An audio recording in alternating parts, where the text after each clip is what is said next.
no es el hombre de tu vida y lo vas a ver. Bueno, no hubo manera de convencerla, se casó con él, fue la mujer más desgraciada del mundo. Los pocos años que duró con él fueron una tragedia, él le pegaba, él la humillaba, parecía cristiano, en la iglesia era un santo, en la casa era un demonio. Muy atractivo, muy alto, muy no sé qué. Esta chica, cuando la miraba a la cara, agachaba la cabeza porque sabía perfectamente que había destrozado su vida. Un día cuando fue a entrar a su carro, a su coche, al abrir así la puerta, ¡pum!, cayó muerta, fulminada en el suelo y ahí quedó su historia. ¿Qué necesidad tenemos de complicarnos la existencia? ¿Qué necesidad tenemos de sufrir toda una vida, verdad?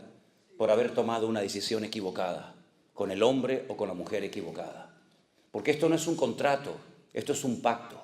Incluso como creyentes, seamos honestos, podemos tener incluso problemas en los matrimonios, ¿sí o no?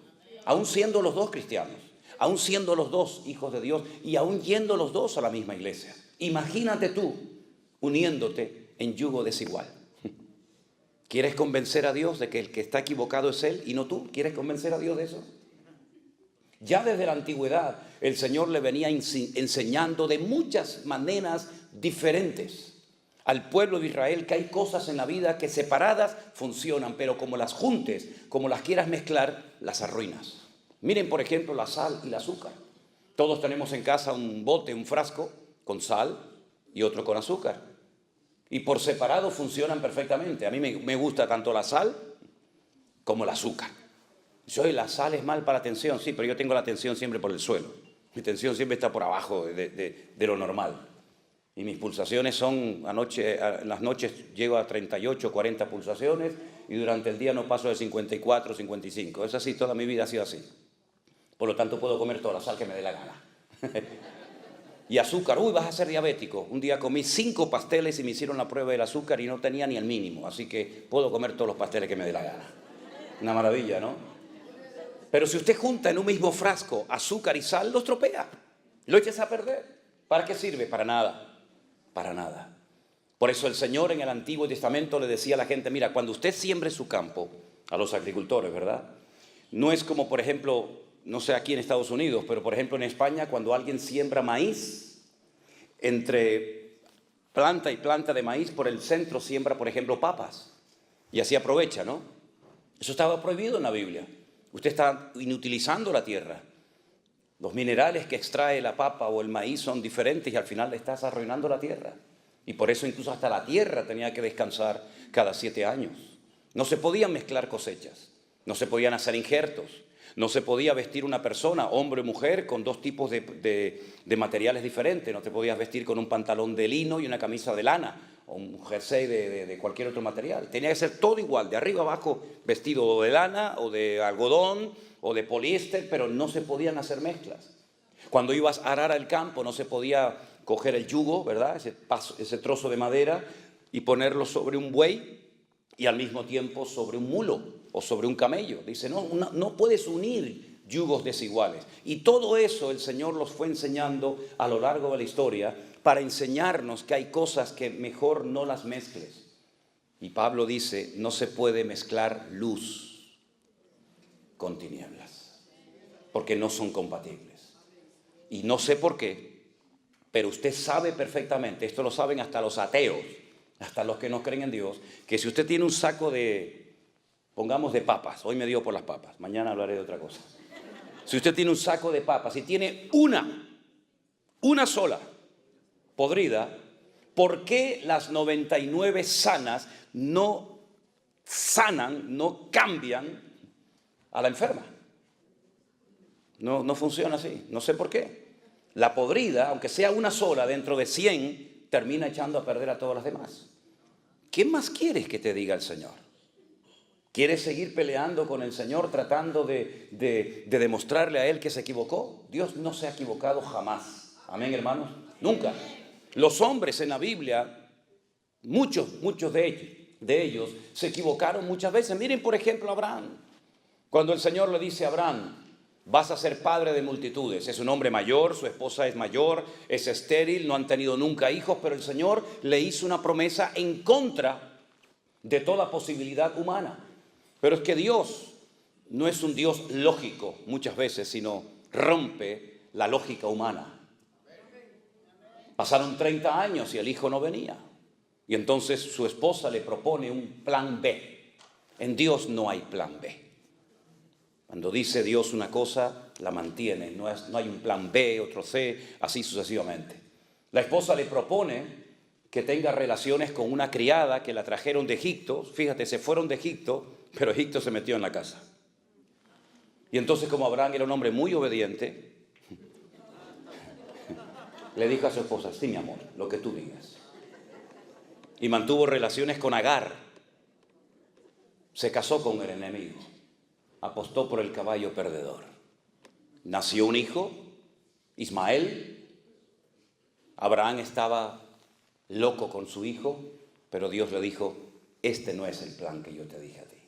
Yo te dije a ti que ibas a ser padre con tu legítima esposa y no con esto que no sé de dónde lo han sacado ustedes. Hasta el día de hoy, créanme, hasta el día de hoy seguimos teniendo problemas por aquella mala decisión que tomó Abraham en la antigüedad. Hasta el día de hoy el mundo está de rodillas y más que estará, porque los descendientes de este Pere Adán, como lo llaman en hebreo, no Adán Pere, no hombre salvaje, sino salvaje hombre, que estará contra todos y todos contra él, hasta el día de hoy las naciones de la tierra, incluida esta nación también, se tienen que postrar ante rodillas ante esta gente por una mala decisión del patriarca Abraham. ¿Te das cuenta? Un gran hombre de Dios, el padre de la fe, el amigo de Dios, se precipitó, tomó una decisión equivocada y repito, hasta el día de hoy estamos viviendo el mundo las consecuencias de una mala decisión. ¿Te das cuenta?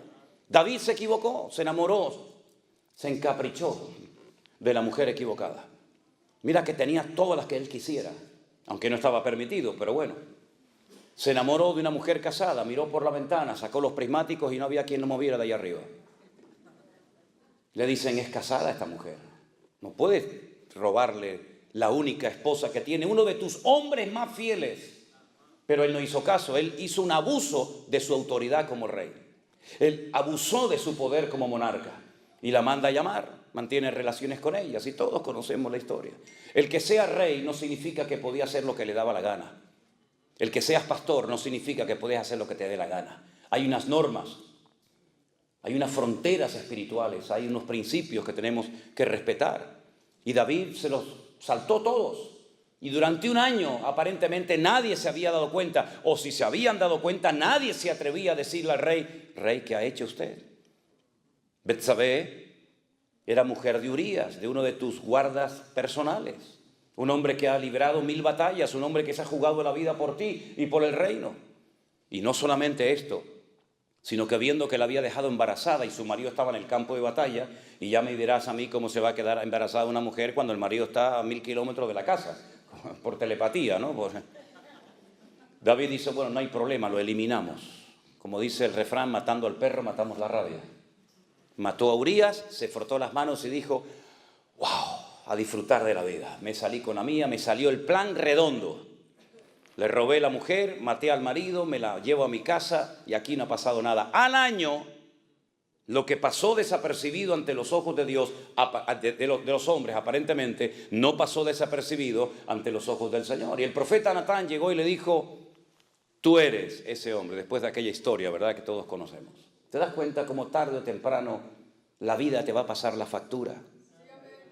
¿Y qué necesidad tienes de pagar lo que tú no rompiste o lo que sí rompiste? Por eso piensa bien lo que vas a hacer, lo que estás haciendo con tu vida. Porque repito, más vale llorar una semana, un mes, que llorar toda tu vida. Hay mujeres, hay hombres que han quedado tocados para toda su vida por una mala decisión. Créeme, es así. Han quedado heridos, han quedado lastimados con su herida abierta y después de años todavía aún no se han logrado recuperar.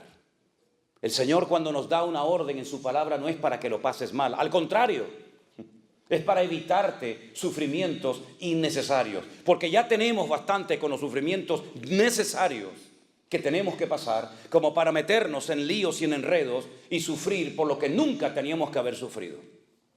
Hay batallas en la vida que tendremos que pelear. ¿Amén, hermanos? Hay batallas que tendremos que pelear. Pablo decía, yo he peleado la buena batalla, no la mala. Hay batallas en las que mejor no te metas, porque puedes terminar perdiendo tu vida o arrastrando a tus hijos, arrastrando a tus amigos y familiares al terreno equivocado. David iba a las batallas que el Señor le decía que fuera y obtenía victorias porque eran las batallas de Dios. Y él iba con el respaldo y el favor de Dios. Pero Jonatán, su íntimo amigo, fue un día a una batalla que nunca tenía que haber ido, jamás. Porque él sabía perfectamente que él no tenía que apoyar más a su padre, porque ya ni siquiera Dios lo apoyaba. ¿Y por qué voy a apoyar? ¿Por qué voy a respaldar, incluso hasta con mi presencia, algo donde Dios ya no está? Dios le dijo al profeta Samuel, no ores más por él. Lo he desechado, no me sirve. Es un desobediente de pies a cabeza. Búscate a otro hombre, búscame un hombre conforme a mi corazón. Jonatán sabía perfectamente que el futuro del país no pasaba por él. Él sería el segundo en el reino como amigo de David, pero nunca sería el siguiente rey de Israel, porque ni siquiera podía serlo bíblicamente, porque era de la tribu de Benjamín, y los reyes, según la Biblia, tenían que ser de la tribu de Judá. Por lo tanto, reconoce que el pueblo se precipitó, tomó una decisión equivocada, y por eso Saúl, que, como yo lo llamo, un juguete roto, llevó al país a la ruina.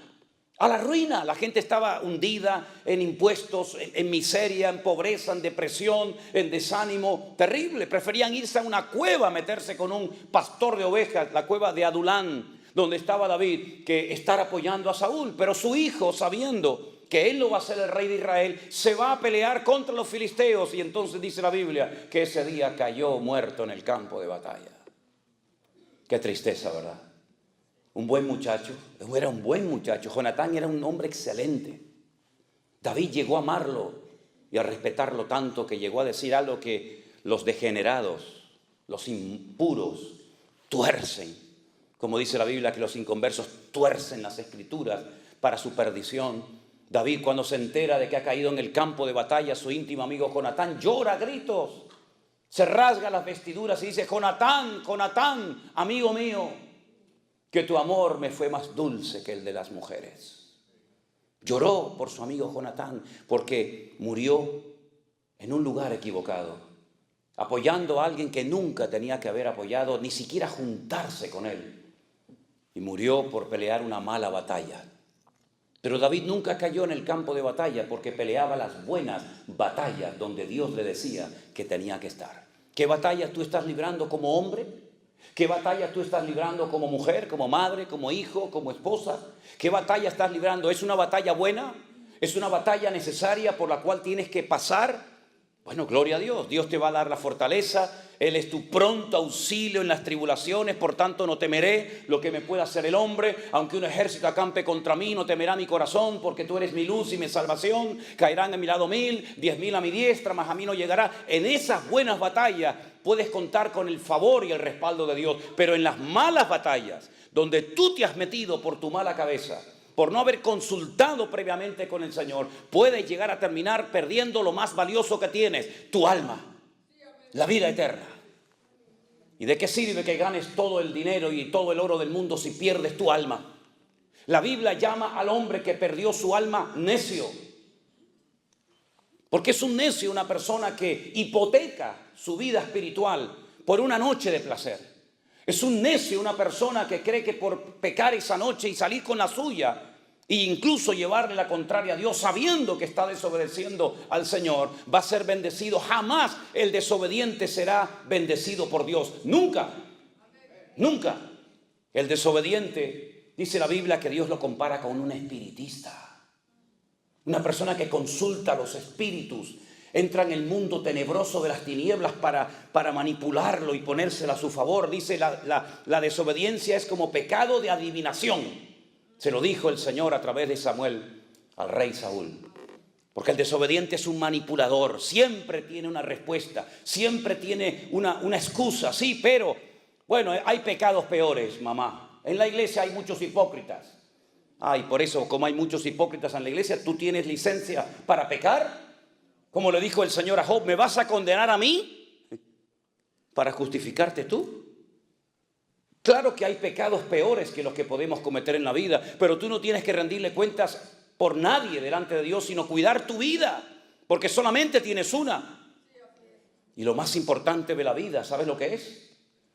La vida. Eso es lo más importante, la vida que tienes. Aprovéchala y viértela en las cosas del Señor antes de que vengan los días malos, dice la palabra de Dios, y no tengas en ellos contentamiento. Y en vez de haber muerto en paz diciendo como aquel gran varón de Dios, he peleado la buena batalla. Aleluya. He acabado la carrera. He guardado la fe. Terminar tus días amargado, frustrado, solo, ¿verdad? ¿Qué necesidad tienes de hipotecar tu futuro? Porque ahora tal vez no estás poniendo a Dios en primer lugar en tu vida. Dios no es un añadido más. Tengo esto y también tengo a Dios. No. Dios tiene que ser el centro de nuestras vidas. Tiene que ser la base y fundamento de nuestro hogar. Tiene que ser lo más importante en la vida, porque podrás tener muchas cosas, pero separados de mí, dijo el Señor, nada podrás hacer. Serás un hombre de éxito en los negocios, en empresas, en lo que tú quieras. Sin Dios eres un pobre desgraciado. A una iglesia entera, no a un individuo, no a una persona, sino a una iglesia entera, le dijo el Señor, pobres, ciegos, desnudos, miserables y desventurados. Jamás tales calificativos había utilizado el Señor para dirigirse a nadie, ni siquiera a su pueblo Israel. Sin embargo, esa iglesia que era la última mencionada en la Biblia, la iglesia de la Odisea, fíjate lo que ellos decían. Fíjate, escucha. No tenemos necesidad de nada. Nos hemos enriquecido. Y el Señor le dice, ¿cómo? ¿Que no tenéis necesidad de nada? ¿Estáis ciegos, miserables? Compren colirio, que es como metafóricamente, compren algo, la fe que les va a producir ese cambio, esa transformación de la mente para que puedan ver la situación miserable en la que se encuentran. Es terrible, ¿verdad? Hay distintos niveles en el pecado. Y uno de los últimos eslabones de la cadena del desorden personal es la ceguera espiritual. Como decimos, ya ni siente ni padece. Tiene la conciencia cauterizada. Lo que antes le conmovía, ahora ni lo inmuta. La palabra que antes lo quebrantaba y le hacía llorar, como tiene su entendimiento entenebrecido, como se ha acostumbrado a pecar, su alma ha perdido la sensibilidad y es capaz de venir a un culto y estar pensando en lo que va a hacer dentro de un rato y volver a pecar otra vez. Porque son las distintas etapas, los distintos niveles de endurecimiento del alma. Y eso le ha pasado a mucha gente a lo largo de la historia, que incluso veían la gloria de Dios, veían milagros tremendos, únicos e irrepetibles, como por ejemplo los vio Faraón. Pero dice que él endureció su corazón. Y el Señor le dijo, ¿quieres endurecer tu corazón? Pues yo ahora te voy a ayudar, te lo voy a endurecer 4 veces más.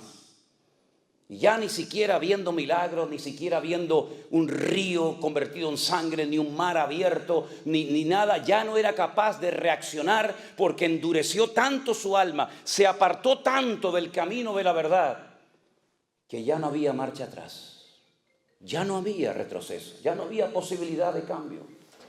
Y nadie pasa de la noche a la mañana de ser un buen cristiano, de ser un buen hijo de Dios, a este nivel que estoy hablando, pero es un proceso, hermanos.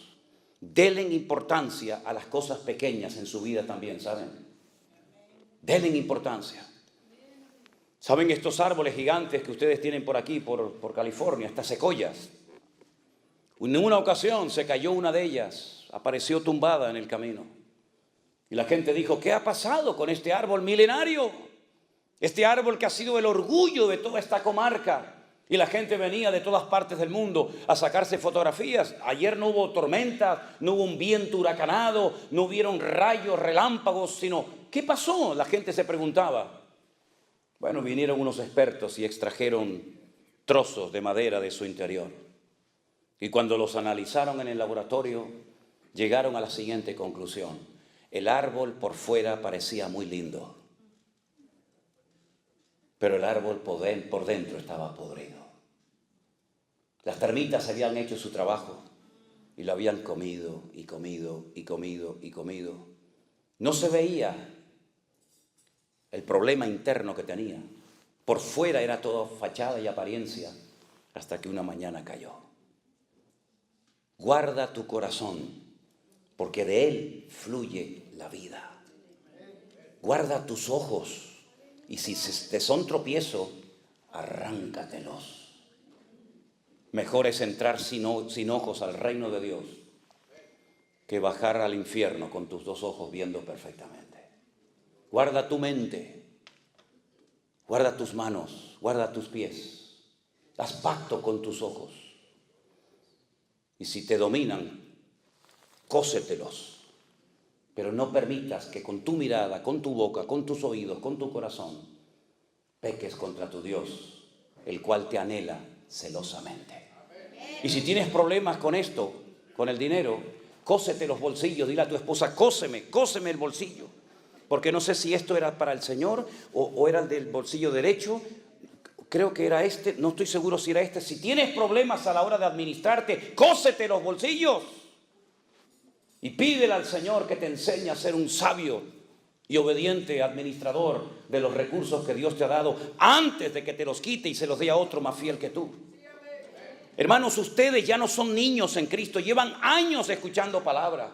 No le estoy hablando a un grupito de niños de la escuela dominical que hay que enseñarles lo que es un versículo, un capítulo. Le estoy hablando supuestamente, se sobreentiende, a personas que ya tienen un nivel de conocimiento, de madurez. Ya algunos de ustedes llevan años en una, dos o tres o 20 iglesias. Tal vez incluso algunos de ustedes estuvieron sirviendo al Señor en la alabanza, en la predicación, en la enseñanza como misioneros, no lo sé. Pero hermanos, cuando uno ya lleva tiempo en el Señor, es tiempo de que uno demuestre, no con palabras, sino con acciones, que verdaderamente hemos madurado y crecido en Cristo Jesús.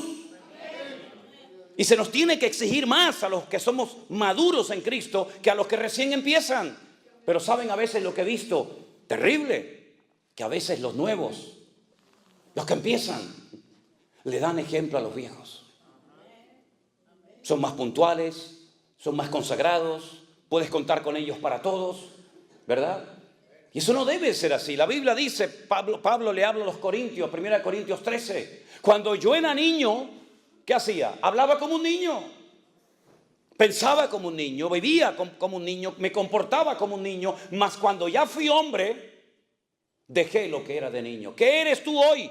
¿Te hablo como un niño o como un hombre? Dime, ¿cómo quieres que te trate y cómo quieres que te ministre? ¿Como niño? Pablo dijo, cuando fui a vosotros no pude hablaros como espirituales. No pude, quería pero no podía. Porque aún sois niños. Niños carnales, inmaduros. ¿Y en qué se basaba Pablo para llamarles niños carnales? Dice, no sois niños y andáis como hombres, habiendo entre vosotros celos y disensiones, y diciendo yo soy de Pablo y yo soy de Apolo. ¿Eso es una señal de madurez?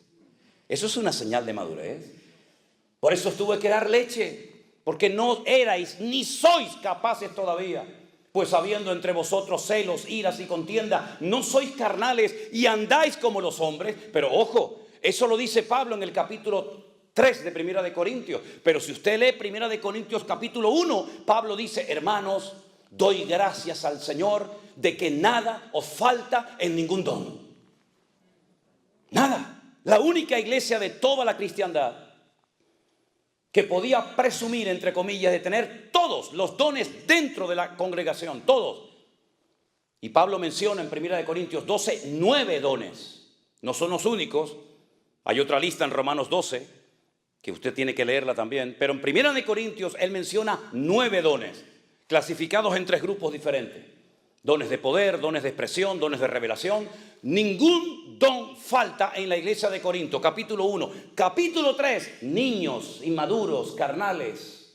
Y uno dice, pero ¿cómo es posible que esta gente que estaba hace 10 minutos hablando en lenguas y profetizando y haciendo cosas tremendas, sea capaz, la misma gente, en un momento, de comportarse como niños y como carnales?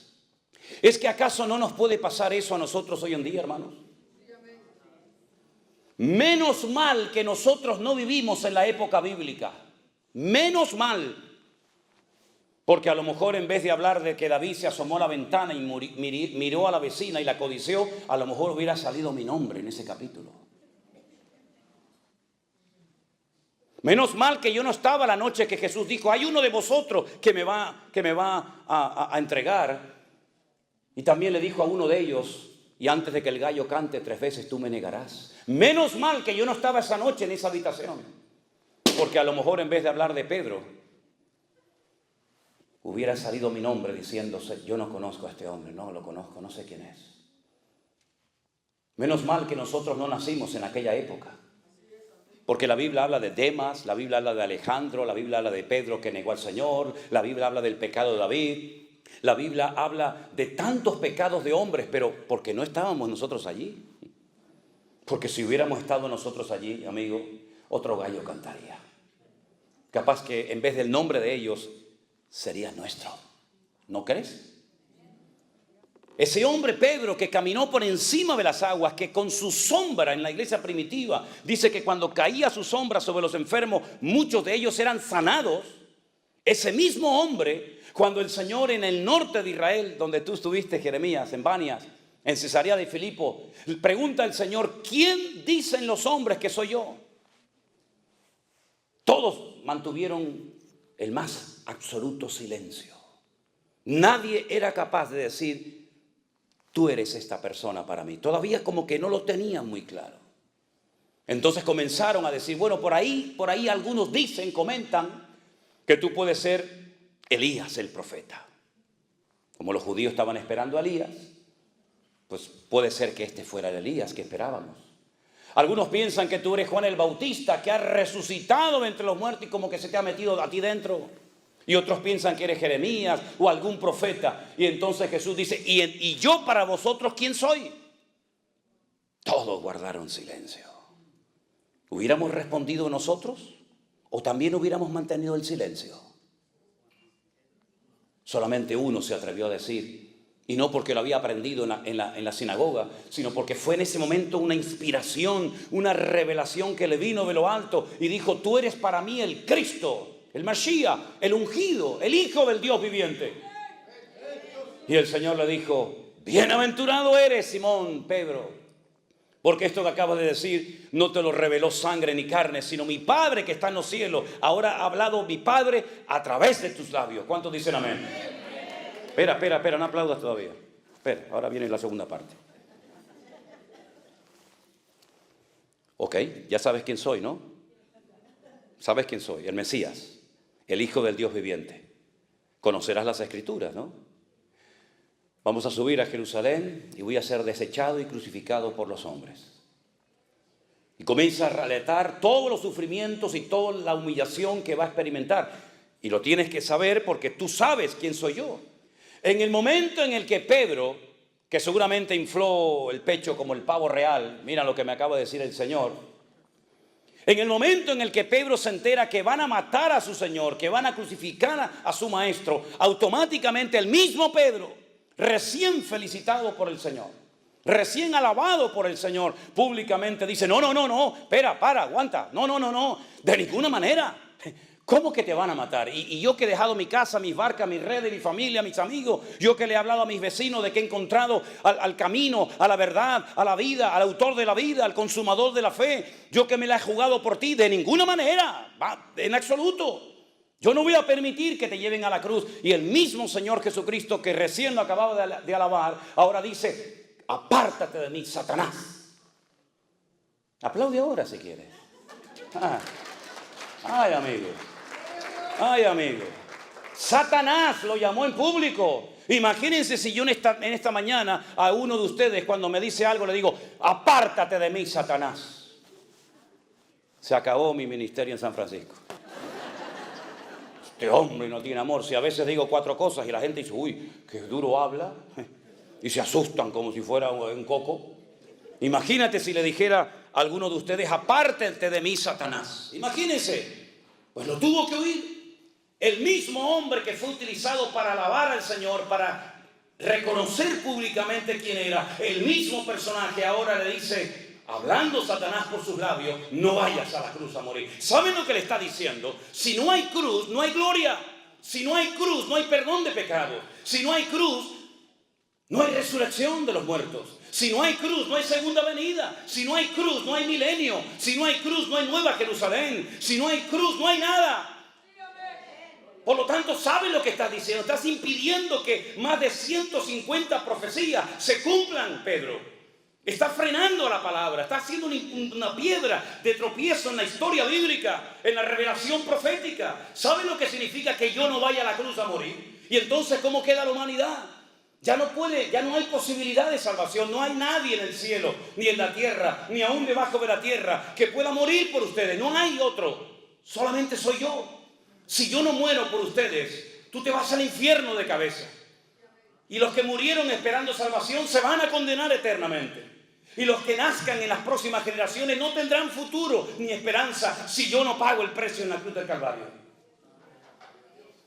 Por lo tanto, no eres tú, Pedro, el que estás hablando ahora. Es el mismísimo Satanás. Porque Satanás sabía y sabe y sabrá siempre que el fracaso más grande de él fue la muerte del Señor Jesucristo. Porque él sabe perfectamente que se acabó su poder, se acabó su autoridad. ¿Dónde está, oh muerte, tu aguijón, y dónde, oh sepulcro, tu victoria? Satanás es un ser vencido, derrotado. No entiendo cómo hay muchos creyentes que aún le tienen miedo al diablo y lo ven por todas partes. Yo veo a mi Dios por todas partes. Yo veo al Señor en los pájaros, veo al Señor en el sol, en la luna, en el amanecer. Lo veo aquí en esta mañana con nosotros. ¡Gloria a Dios! Satanás me tentó, Satanás me empujó, Satanás no sé qué. Cállense, por favor, hablen de Cristo, el que te ha redimido, el que te ha comprado, y no de un ser derrotado, amargado y frustrado por la eternidad. Apláudale a Él ahora, si quieres, aleluya. Él es el que tiene el poder, Él tiene la autoridad. Al tercer día, cuando fue aquella mujer llorando, diciendo, ¿y cómo muevo la piedra? ¿Y cómo lo vuelvo a ungir? ¿Y cómo lo vuelvo a abrazar? Aunque esté muerto, prefiero verlo muerto que... Y cuando llegó y lloraba, alguien le dijo, no busques entre los muertos, no llores más, ya se acabaron las lágrimas, No busques entre los muertos al que vive, porque ha resucitado de los muertos. Y cuando vamos a Jerusalén, uno de los lugares tal vez más importantes que visitamos es sin lugar a dudas, ¿verdad? La tumba vacía. Nunca me olvidaré cuando una hermana me dice, pastor, ¿y qué venimos a ver aquí? Digo, aquí, nada. Aquí, nada. Gloria a Dios que no venimos a ver nada. Porque por ahí están los famosos enterrados y la gente va en peregrinación a ver sus tumbas y a ponerle flores. Gloria a Dios que no hay tumba llena del cuerpo de los huesos de Jesús, sino que Él venció a la muerte y demostró que era lo que dijo Pedro, tú eres el Cristo, el Hijo del Dios viviente. ¡Aleluya! Él está vivo. Por lo tanto, mis queridos hermanos, pensemos lo que vamos a hacer con nuestras vidas. Lo he dicho muchas veces cuando yo oí esto por primera vez en mi vida. Y oí a aquel hombre, aquel predicador que decía, Él murió por ti, Él resucitó al tercer día. Yo decía, Dios mío, si esto es verdad, si lo que este hombre está diciendo es verdad, yo se lo tengo que contar a todo el mundo. ¿O es que acaso meten todos los días a un señor después de haberlo humillado, maltratado y crucificado en un sepulcro y a las 72 horas sale caminando como si nada? Eso no ha pasado nunca en la historia, jamás. Es decir, que ni los romanos, ni Pilato, ni Herodes, ni Anás, ni Caifás, ni el infierno, ni nadie pudo detener que él saliera de la tumba. Yo decía, Dios mío, si lo que este hombre está diciendo es verdad, se lo voy a contar a todos mis amigos. Se lo voy a contar a todos mis familiares, hasta a mis enemigos se lo voy a contar. Porque esto es el mensaje más grande que jamás en la vida un ser humano puede contar. No hay ningún mensaje político, ningún mensaje de ninguna índole que se pueda comparar con este mensaje. Y por eso, al poco tiempo, el Señor me llamó a su obra. Y por más de 41 años, lo único que he hecho en mi vida es hablar y predicar de Él, porque Él es el único que puede cambiar las vidas, romper las cadenas, cambiar las circunstancias, unir a los matrimonios, transformar a las personas destrozadas por el diablo. ¿Por qué? Porque ahora el poder y las llaves las tiene Él. Por eso le dijo a Juan en la isla de Patmos, no llores, Juan, tranquilo, no te preocupes, yo sé que te doy miedo, porque nunca me has visto así. Con los ojos como llama de fuego, con los cabellos blancos como la lana y con una voz como si fuera estruendo de muchas aguas. Yo sé que has caído a mis pies como muerto, pero no tengas miedo, Juan, no te preocupes. Yo soy el primero y el último, el que estuve muerto, mas he aquí que vivo por los siglos de los siglos, amén. Y tengo las llaves de la muerte y del Hades. Y el que tiene las llaves es el que tiene el poder y la autoridad. Y yo soy el que tengo la autoridad arriba en el cielo, abajo en la tierra y aún debajo de la tierra. Yo tengo autoridad, yo tengo poder porque he vencido al diablo y a sus demonios. Y esa autoridad no se la llevó el Señor a la gloria. El Señor nos dio esa autoridad a ti y a mí como cristianos. Por eso dice la Biblia en Marcos: id por todo el mundo y predicad el evangelio a toda criatura. El que creyere y fuere bautizado será salvo, mas el que no creyere será condenado. Por eso dice la Biblia: en mi nombre echarán fuera demonios, en mi nombre hablarán nuevas lenguas, en mi nombre pondrán las manos sobre los enfermos y sanarán. Porque no es un nombre de un cadáver, no es un nombre de un muerto, no es un nombre de un santo, de una virgen, de un párroco, de un papa. Es el nombre sobre todo nombre. El nombre de Jesús, ante el cual toda rodilla se doblará y toda lengua confesará que Él es el Señor, para gloria de Dios Padre. Amén, aleluya. Y es en ese nombre que nos juntamos en esta mañana aquí. Y por eso hay gente entre nosotros que dejó la droga. Porque Cristo tiene más poder que la heroína. Y por eso hay gente que salió de la santería y de la brujería, porque Cristo tiene más poder que los demonios. Y me da igual si matan pavos, si ponen velas negras, si echan agua de coco. Me da igual lo que hagan. El que controla y tiene las llaves no es el santero y el brujo de la esquina, que cuando le llama a la gente para: dígame por favor si mi marido va a venir, dígame si está con otra, tráigamelo por favor y dígame si voy a ser feliz. Le dice: ¿y cómo se llama usted? Hágame el favor, caballero, usted me va a arreglar la vida y no sabe ni cómo me llamo. Empecemos por ahí. Dígame cómo me llamo, dígame el número de mi pasaporte, dígame el número de zapatos que uso, dígame el número de zapatos y de pantalones y de calzoncillos que uso, dígamelo. Dígame qué comí la semana pasada. Dígame cómo duermo. Dígame qué es lo primero que hago al acostarme, al levantarme. Dígamelo. Cuénteme de los detalles de mi vida. Y después comenzaré a abrir mi corazón a contarte a ti mi vida. Me tienes que preguntar: ¿estás casado o soltero? ¿A ti qué te importa si estoy casado o soltero? ¿De qué signo eres? Míralo ahí. Tú que tienes tanto poder, míralo ahí, a ver de cuál soy. Sin embargo, al Señor no le tienes que decir nada. Porque cuando Él vio a aquel hombre, le dijo: chicos, escuchen bien, vengan para acá. Este es un verdadero israelita. Y le dice: ¿y cómo sabes? Dice: yo te vi a ti cuando estabas debajo de la higuera, muchacho. Y le dijo: Dios mío, dice, no te asustes. A partir de ahora verás más cosas más grandes que esa. El Señor sabe cómo eras en el vientre de tu madre y sabía si ibas a ser varón o hembra. Porque no hay otro más que varón o hembra, ¿eh? No hay otra cosa, hay varón y hembra. No hay más, no hay más. Aunque los degenerados digan que hay 37 sexos diferentes, mentira. No hay más, hay varón y hembra. Así dice la Biblia que Dios los creó. Es que soy una mujer y cuerpo de hombre. Tú lo que eres un tarado, que no es lo mismo. Un enfermo, que necesitas ayuda urgente, hijo. Falta una identidad tremenda, ¿verdad? Al Señor no tenemos que contarle nuestros secretos, porque Él dice que Dios nos entretejió en el vientre de nuestra madre. Y aún antes de nacer Él sabía que tú hoy ibas a estar en este lugar. Y te capacitó para que fueras una persona que viviera siempre como cabeza y no como cola, arrastrándote por la vida, sino de victoria en victoria, de gloria en gloria, de triunfo en triunfo y de bendición en bendición. Ese es nuestro Dios. Vendrán luchas y dificultades, da igual, mayor es el que está en mí que el que viene contra mí.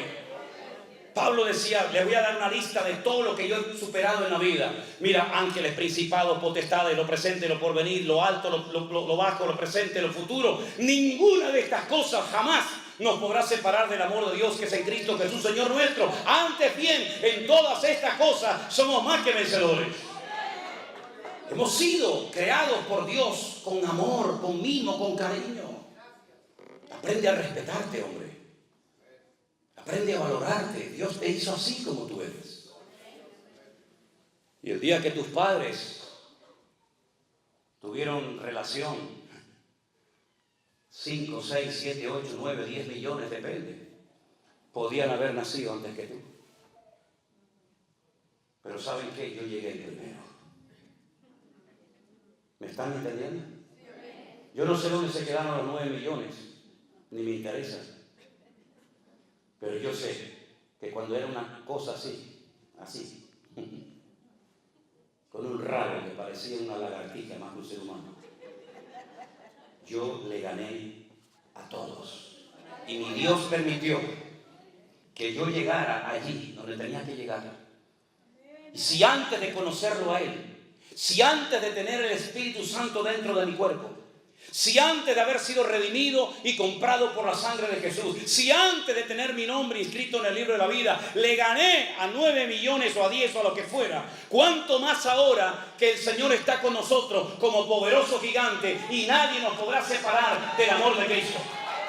Por lo tanto, no vivas como un mequetrefe, no vivas como un amargado, siempre pidiendo oración por aquí y por allá. Ore usted a Dios, que Dios a usted lo oye igual o más que a mí, mi querido hermano.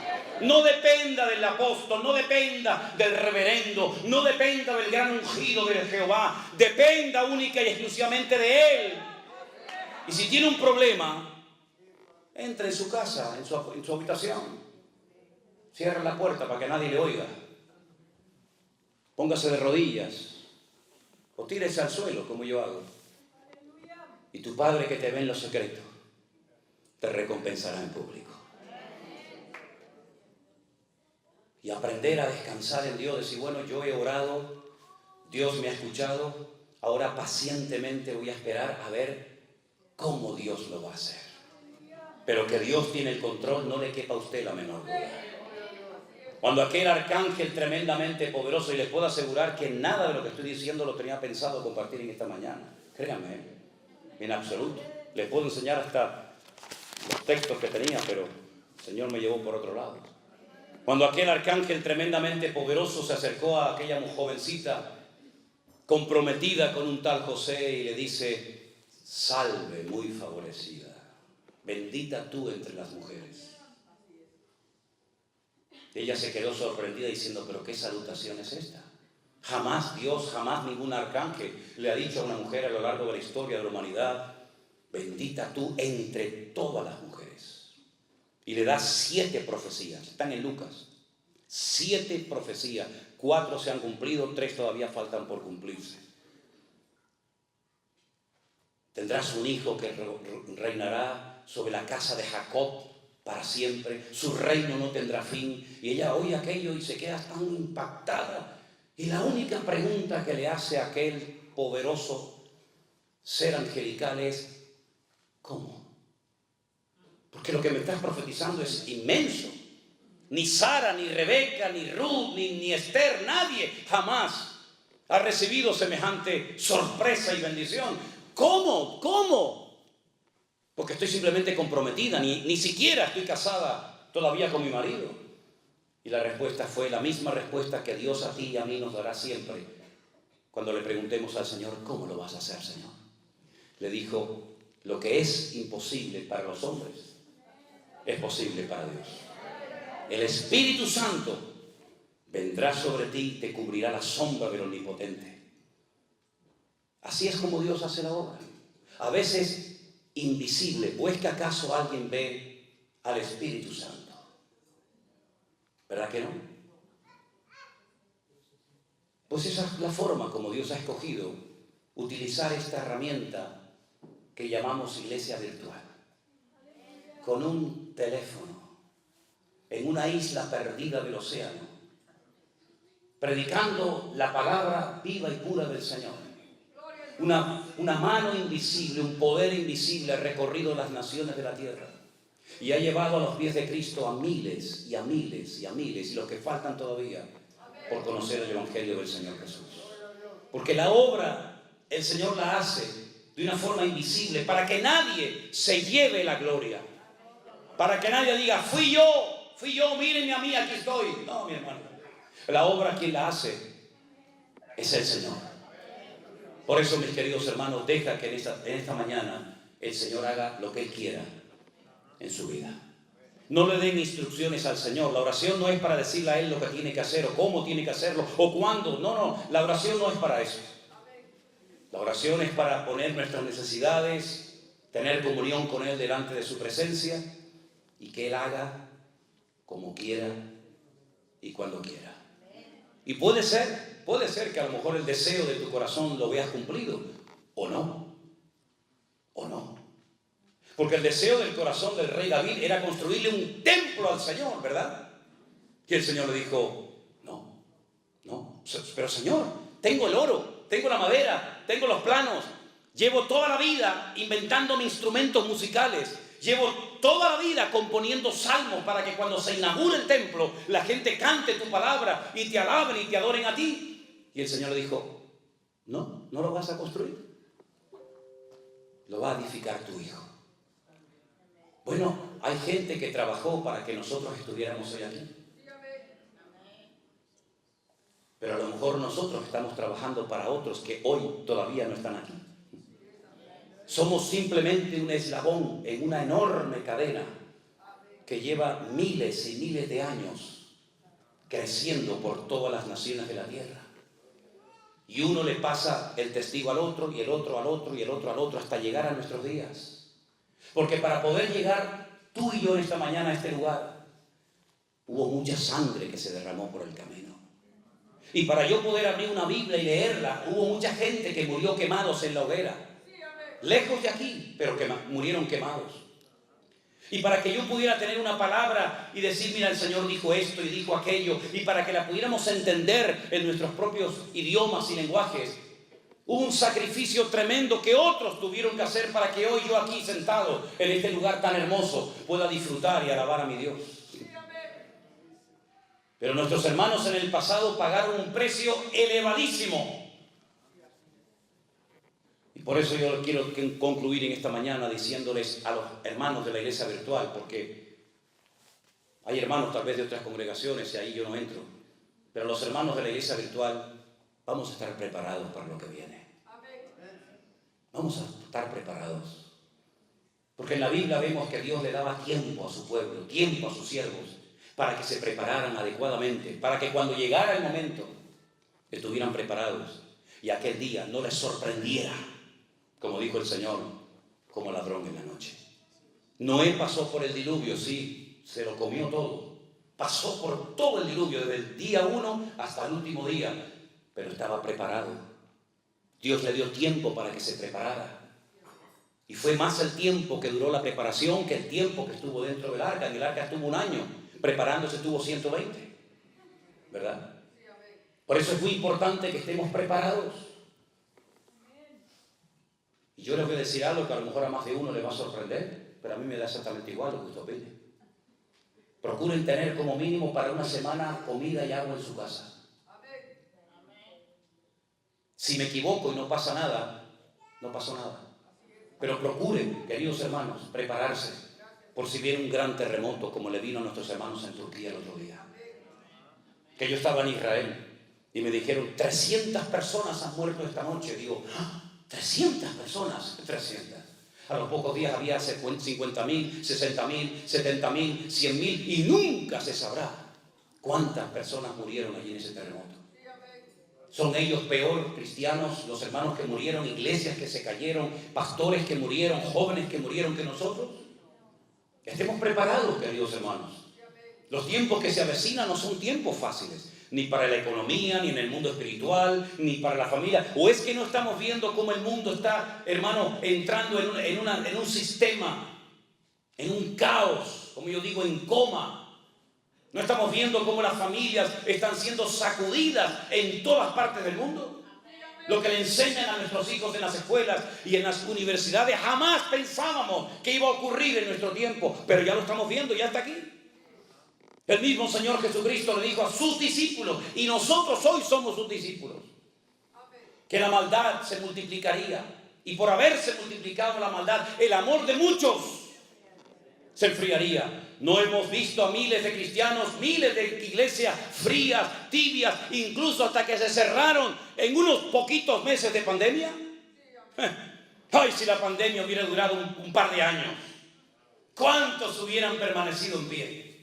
Simplemente unos meses, unas cuantas semanas sirvieron para demostrar la realidad, la poca base, la poca consagración, la poca santidad que había allá adentro. ¿Y cuántas iglesias se cerraron y nunca más se abrieron?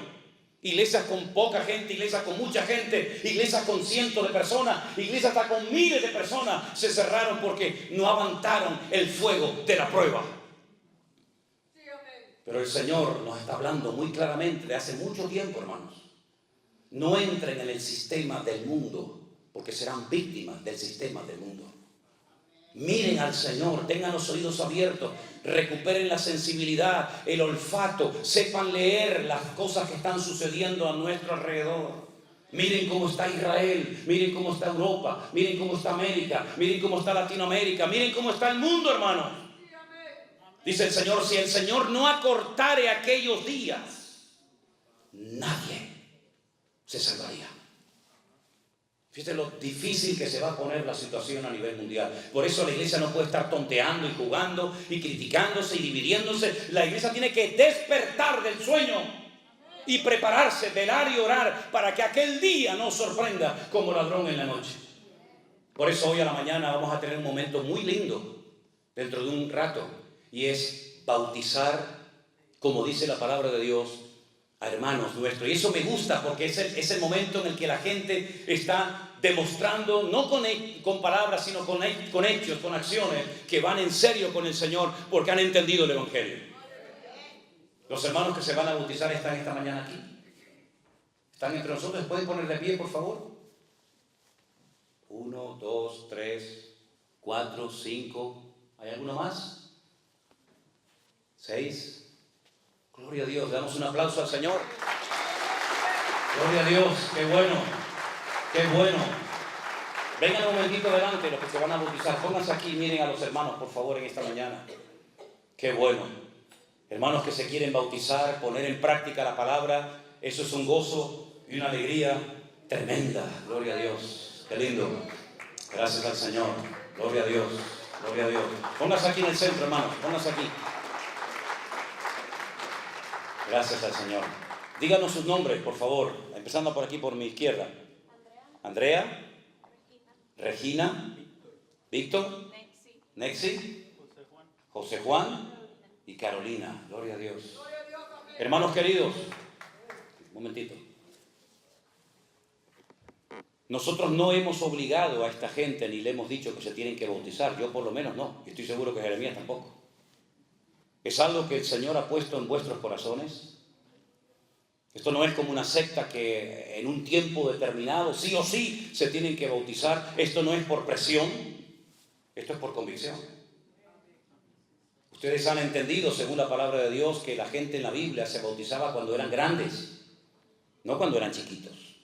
José y María no llevaron al niño a una iglesia, a una pila bautismal, y allí hubo un señor que les echó un poquito de agua por la frente. No, eso no era bíblico. Eso fue un invento a partir del siglo III, IV después de Cristo. La gente se sumergía porque es como una especie de funeral, ¿me explico? Una especie de entierro a la antigua vida. Adiós, ya no quiero saber nada de mi antigua vida. Y ahora cuando salgo del agua, salgo para una vida nueva, vivirla solamente para la gloria y la honra del Señor. ¿Vais en serio con Cristo? ¿Van en serio con Cristo? Bueno, el paso que van a dar hoy es muy importante, pero no deja de ser un solo paso. Vendrán otros y otros y otros pasos más. ¿Están sus vidas en orden? ¿No casamos gente que no está casada legalmente? ¿Están ustedes en orden? ¿No llevan una doble vida? Bueno, Dios lo sabe. ¿Ok? Porque el bautismo se hace una vez, nada más. Se quiso poner de moda, yo lo corté, por supuesto. Cuando íbamos a Israel, la gente veía el agua del río Jordán y decía, ay, pastor, bautíceme. Digo, mire, ¿usted sabe lo fría que está ese agua? Por favor, si podemos evitarlo, evitémoslo. Me he enfermado muchas veces por bautizar en agua fría, ¿sabe? Y hasta el año pasado tuve que estar metido en la habitación de un hotel. Me cogí una neumonía terrible en mi pulmón izquierdo y me estaba ahí casi muriendo. Me tuvieron que traer una máquina para poder respirar porque me agarró el frío y bueno, tremendo. Y le digo, ¿por qué se quiere bautizar? Y dice, no, yo ya estoy bautizada, pastor. ¿Cómo? ¿Y se quiere bautizar otra vez para qué? Dice, no, para renovar. Digo, ¿renovar qué, mija? Renueve el pasaporte, renueve la visa, renueve el ID. Pero renovar el bautismo, eso no está por ningún lado. Usted no tiene que renovar nada. Además, me hace un favor, no metiéndome ahí otra vez. El bautismo se hace una vez y para siempre.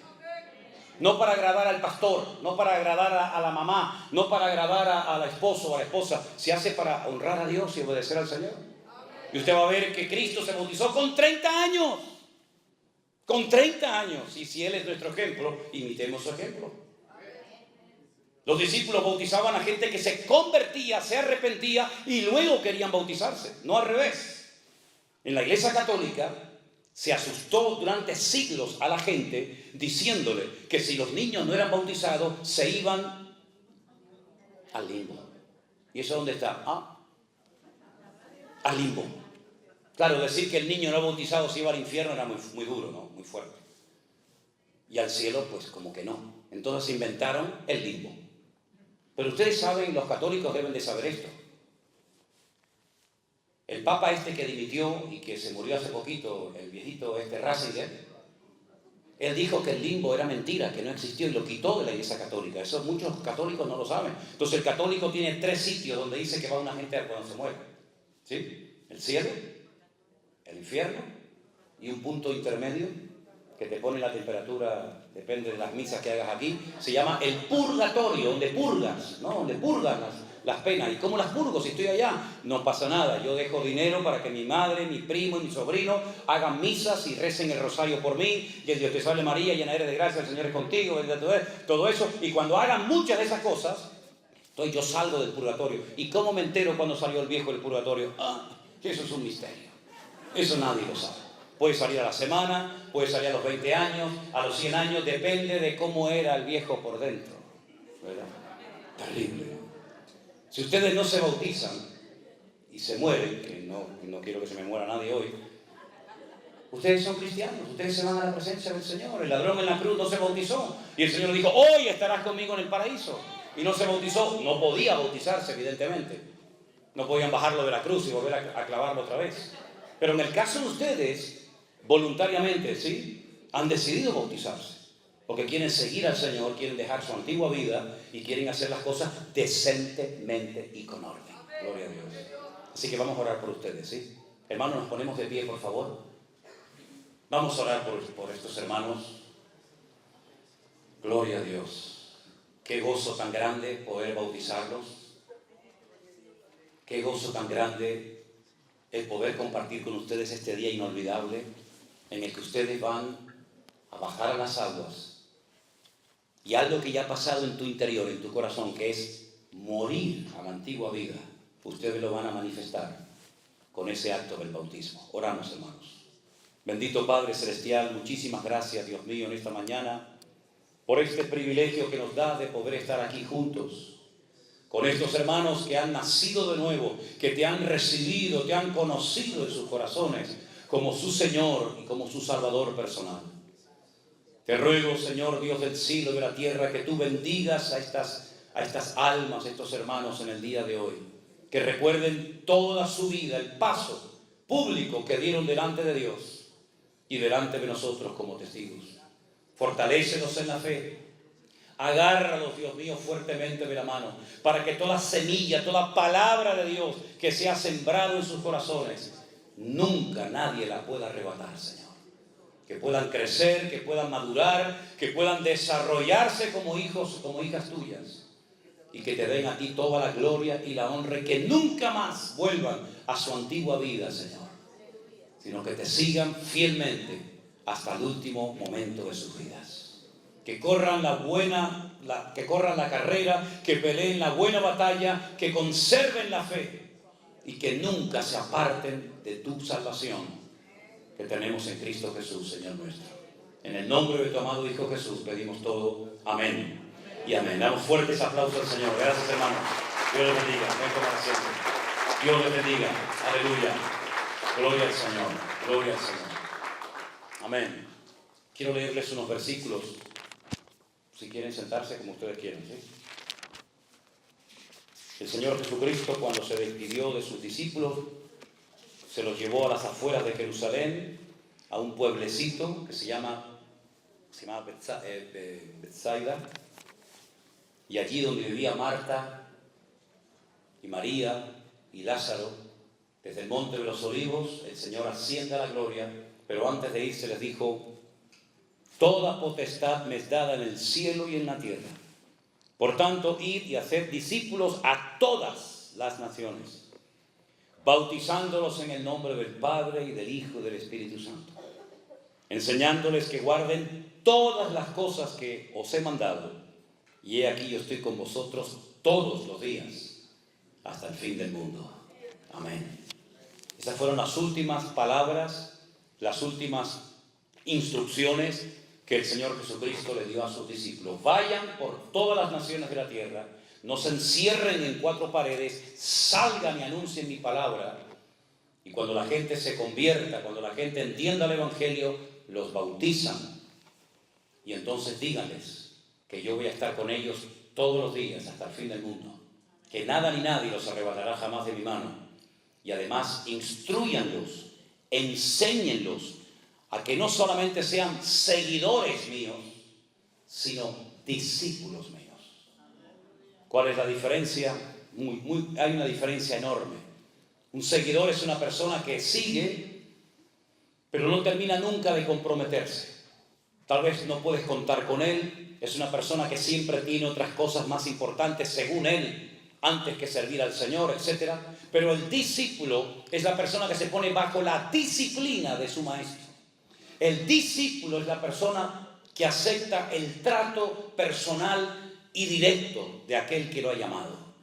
Hoy en día, cuando un muchacho, cuando una muchacha, alguien quiere servir al Señor y se quiere ir a una escuela bíblica, a una universidad o a estudiar, él elige, dice: bueno, esta universidad me gusta, esta no, esta es más barata, esta es más cara, aquí hay muy buenos maestros. Entonces tú eliges el lugar donde vas a ir a prepararte. En la época de la Biblia, y hoy en día, no es así.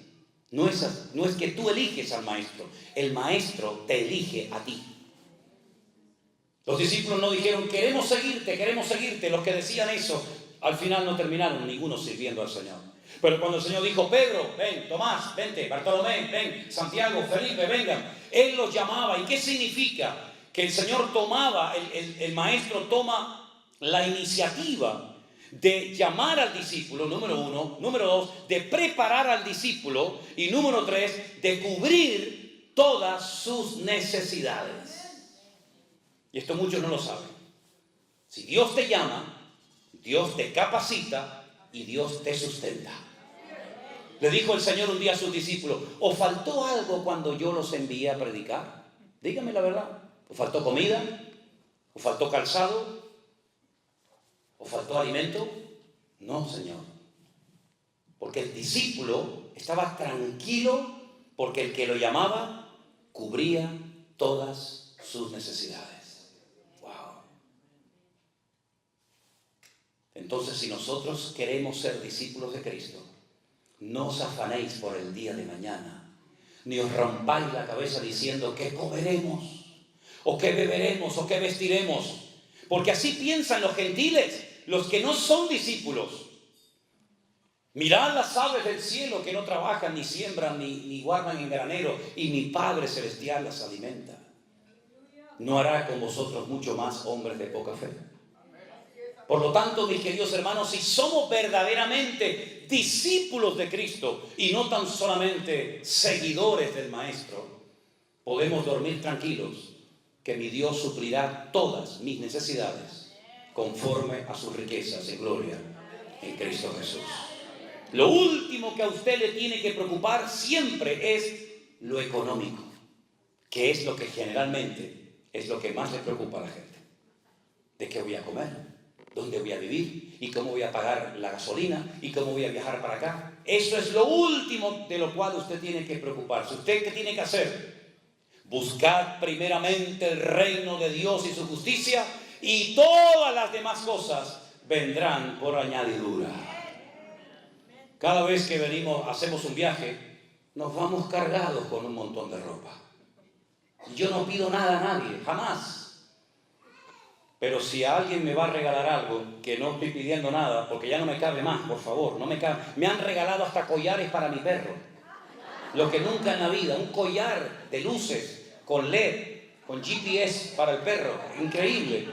Por favor, acierten con la talla. Acierten, porque o me dan camisitas así de niño pequeñito, o me dan camisas así de hombre gigante. Yo ni soy tan chiquitito, ni soy tan grande. Menos mal que las cosas grandes se las doy al mando. ¿Verdad? Pero, hermanos, no se preocupen por la ropa, no se preocupen por la comida. Yo creo que comemos más de la cuenta, ¿no les parece? Mírese así, haga así. Mírese un momentito así. ¿Se ve todavía el cinturón o ya no se lo ve? ¿Y se nota el cinturón? ¿Se puede amarrar así? ¿Se puede amarrar los zapatos? O dice, uy, ya no me puedo ni mover. Hermanos, comemos más de la cuenta. Comemos más. Podríamos estar días y días sin comer, con toda la grasa que lleva por dentro, con todo el McDonald's que se ha metido. Usted puede vivir semanas enteras, hermano, créame. No se preocupe por la comida. No se preocupe por la comida. Es más, uno se siente mejor cuando no come que cuando come. Yo, por lo menos a mí. Me siento mejor. Por lo tanto, mis queridos hermanos, nuestra